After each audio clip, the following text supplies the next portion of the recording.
Welcome back to part 20 of my DIY autonomous mobile robot building series. Today in part 20, using Fusion 360, we will strengthen the chassis by creating and positioning aluminium spacer tubes and modifying some of the components to accommodate the asymmetrical design of the Arduino UNO. If you're just joining us, be sure to check out parts 1 through 19. The links are in the description and the full playlist is at the end of this video. Okay, so moving on from part 19, we can see that the outer walls are currently designed to be only attached at 3 points at each of these holes, through which M3 bolts will fit through. To strengthen the chassis, I think it would be best to add another fixing point at the front, but when you hide the left outer wall, you can see that we will also need to be careful that the M3 bolt to go through such a hole does not interfere with the header pins and wiring on the circuit. Anyway, let's unhide the left outer wall, or outer wall 1, and unhide sketch 8. Right-click on sketch 8 and select Edit Sketch. Select the line tool and change the line type to construction. Sketch a horizontal construction line from a projected corner of this rectangular hole to the projected outer periphery, and the line snaps into place and is automatically constrained. Hold down the Control key and select the construction circle around this lower hole, and also select the hole itself. Right-click on the canvas and select Move Copy. Check Create Copy in the palette and move the created copy away from the original and hit OK. Use the Coincidence tool to make the center of the copied circles coincident with the horizontal construction line. So right-click on the canvas and select Move Copy and move the circles along the horizontal constrained path so that the construction circle is approximately tangent to the peripheral curve. In my case, negative 1.6 millimeters seems about right. So of course the circles won't be constrained yet, so select the Dimension tool and dimension the distance from the center of the concentric circles to the projected corner of this rectangular hole. I set the distance to 26.3 millimeters, which constrained the concentric circles straight away. Finish the sketch. Zoom up to the central hole, select the Extrude tool, select the area defined by the inner circle, swivel the design a bit, and extrude by negative 3.7 millimeters, which cuts a hole through outer wall 1. When we rotate the design around to see the other side, we can also see that a corresponding hole has been automatically formed in outer wall 2. I'm not sure why, but the washer for the lower front hole in outer wall 2 is not aligned, so let's quickly fix that. Then make a copy of that washer, move the copy out of the way, and then attach the copy of the washer to the upper hole we have just created. Do the same with the upper hole on outer wall 1 as well. We need to fix the outer walls together so that they don't detach from the various components to which they are attached, such as the base components and the board guard for the circuit board. So first let's select Measure from Inspect and measure the distance between the inner surfaces of the outer walls, and we get a distance of 65.9 millimeters. Now create a new component, and I initially labeled it 65.9 millimeters, inner 3 millimeters, outer 4 millimeters, but then I added tube after 65.9 millimeters for clarity. Right click on this tube component and isolate it. Create a new sketch and choose a plane. I chose the XY plane. Select the circle tool and then sketch a circle and give it a diameter of 3 millimeters. Select the circle tool again and then sketch a 4 millimeter diameter circle. Finish the sketch. Select the Extrude tool. Select the area defined between the 3 millimeter diameter circle and the 4 millimeter diameter circle. Extrude the selected shape to form a tube and give it a length of 65.9 millimeters. Now select the outer cylindrical surface of the tube. Select the Fillet tool and apply a fillet of 0.1 millimeters. Press A for appearance, and since the actual material that I'll be using at the implementation stage is aluminium, I searched and chose an aluminium pigment and applied it to the tube. Go to the top of the browser and activate the main design. Then scroll right down to the 65.9 millimeter tube in the browser, right click and select Unisolate. Hide the left head and right head components. Select the 65.9 millimeter tube in the browser. Select the Move Copy tool. Pull the tube outside the design and then rotate the tube by 90 degrees. Hit OK.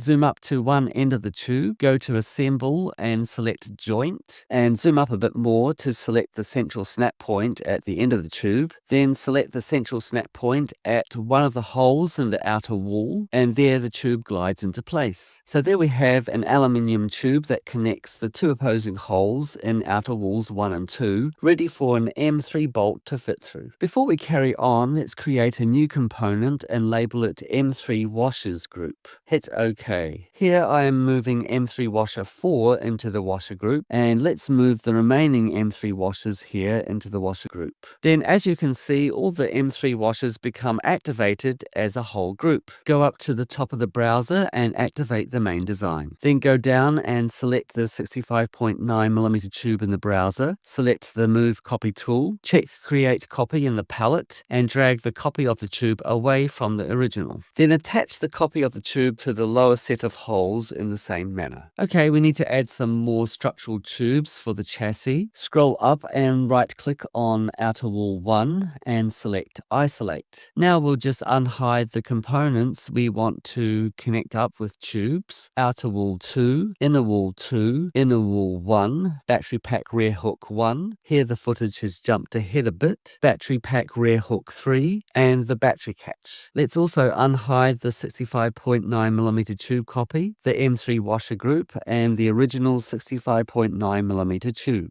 Rotate the design upside down and you can see the battery catch there, currently unsupported. Unhide this M3 washer here, and there we have all the M3 washers we need showing for now. Select Measure from Inspect. Measure the distance from the outer face of the inner wall to the inner face of the outer wall, and we get a distance of 16.05mm. Now from Create, select New Component and label it 16mm tube, inner 3mm, outer 4mm. Then create a new tube like we did before, but this time we'll extrude by 16mm. Isolate this 16mm tube and select the outer cylindrical surface of the tube. Select the Fillet tool and apply a fillet of 0.1mm like we did with the first tube. Let's also press A for appearance and apply an aluminium color as well. Then, like we did before, use the Joint tool to attach the end of the 16mm tube to the hole at the inner face of outer wall 1 so that the tube extends between the inner face of outer wall 1 and the outer face of inner wall 1 at the respective holes. Here I've made a copy of the 16mm tube, so attach that tube between the inner face of outer wall 2 and the outer face of inner wall 2 using the Joint tool. Now select the Measure tool again, measure the distance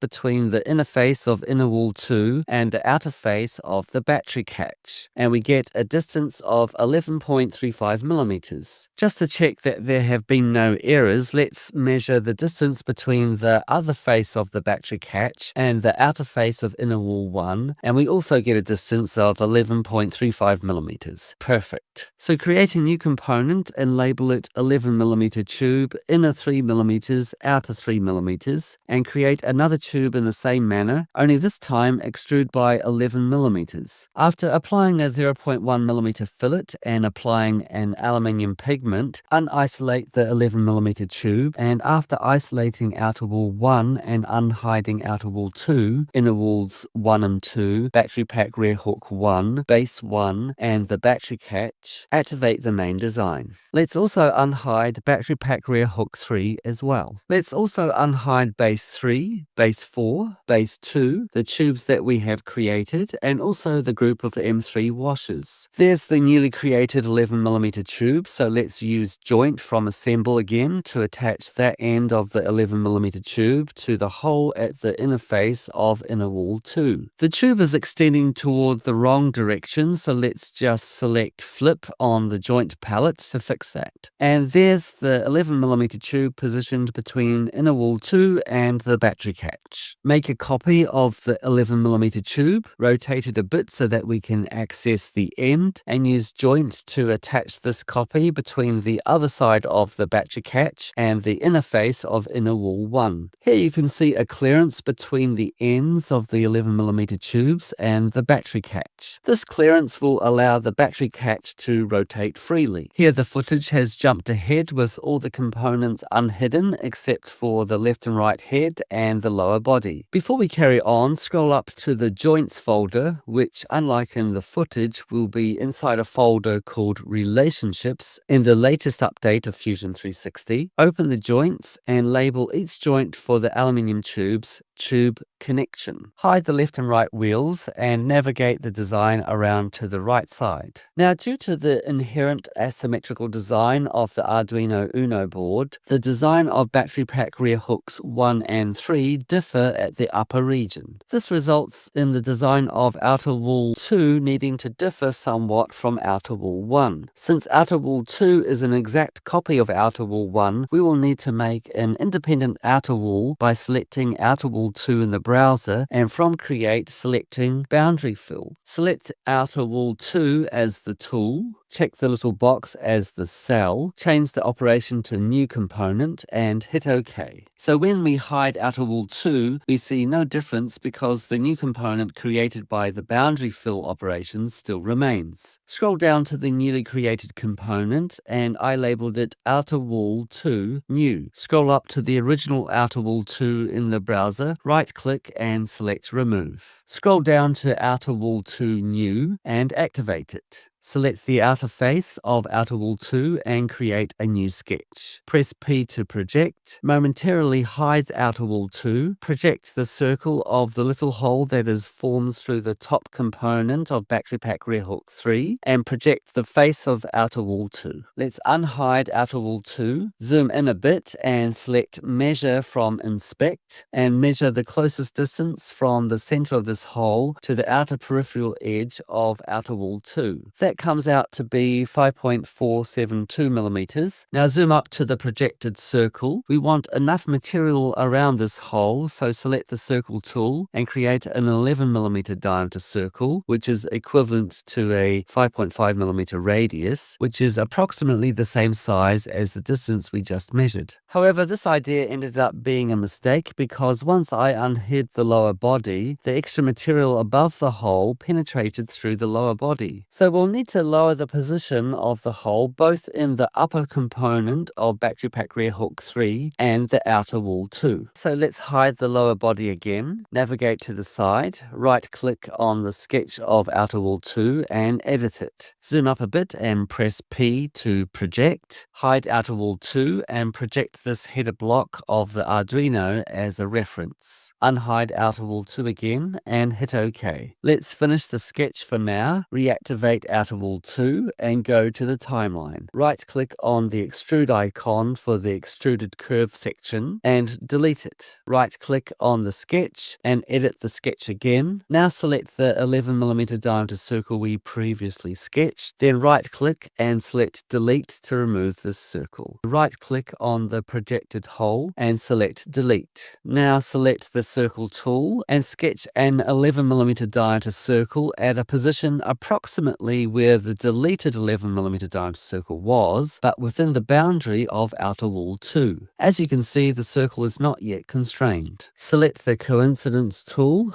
then select the 11 millimeter diameter circle and make it coincident with the top left corner of the projected Arduino UNO header block. Then select the 11 millimeter diameter circle and move it so that it becomes approximately tangent to the outer peripheral line of outer wall 2. Note that this outer peripheral line is a compound curve and the tangent tool does not work on compound curves. The 11 millimeter diameter circle is not completely constrained, it is only fixed at one point, so select the dimension tool and create a dimension between the left side of the projected rectangle here and the center of the 11 millimeter diameter circle. We get a distance of approximately 4.27 millimeters, so let's make that 4.3 millimeters and hit return. Then select the circle tool again and sketch a 3 millimeter diameter circle at the center, which will be the hole for the M3 bolt to pass through. Apologies for the jump in footage, it seems that Fusion 360 crashed on me again. Although not shown in the footage, I have extruded in outer wall 2 the whole of the 3 millimeter diameter circle we have just sketched. So activate battery pack rear hook 3, right click and select isolate. So the first thing we should do is to fill in the 3 millimeter diameter hole in the upper component as it no longer aligns with the hole in outer wall 2. The easiest way to do that is to unhide the sketch that defines this hole. Right-click on the extrude icon in the timeline, select Edit Feature, and then select the hole. Hit OK, and there we can see that the hole has been filled in. I decided to turn the design around and create a sketch on the other side of the upper component of battery pack rear hook 3. Scroll down in the browser and unhide outer wall 2. Outer wall 2 only appears faintly because only battery pack rear hook 3 is currently activated. Press P to project and temporarily hide battery pack rear hook 3 for easier access to outer wall 2. Now project the hole that was created in outer wall 2 and then unhide battery pack rear hook 3. Press P for project again, select the entire face of the upper component of battery pack rear hook 3 and hit OK. Select the circle tool and create an 11mm diameter circle at the center of the newly projected hole. Use the line tool to connect the lower side and also sketch a line segment from this rear point at an arbitrary distance. Then select the tangent tool and make the newly sketched line segment tangent to the 11mm diameter circle. Then select the coincident tool and make the end of the line segment coincident. Finish the sketch. Select the extrude tool, select the inner circle and also this inner corner section, along with this rear curve section that is from the original circular shape. Set the extrude thickness to 3.7mm, the thickness of the component. The operation automatically sets to cut so that we can just hit OK, and these selected sections are removed. Unhide the sketch again, and this time select the remaining circular shape defined by the 11mm diameter circle, change the operation to join, and set the extrude thickness to 3.7mm. Hit OK and then hide the sketch. Activate the main design. I was just going to unhide some of the components, so I started to unhide the M3 washers, but I ended up scrolling up to the main design again, right-clicking and selecting Show All Components. Then scroll down and hide the lower body and also the left and right sides of the head. As you can see, there is no corresponding hole in outer wall 1. Let's make a copy of this M3 washer and attach it onto the inner face at the newly created hole of the upper component of battery pack rear hook 3. Create another copy of the M3 washer and attach it onto the outer face at the other newly created hole of outer wall 2. To continue, click here for part 21. If the link isn't showing, part 21 isn't quite ready but should be soon. Check the description for my upload schedule. Thank you for watching.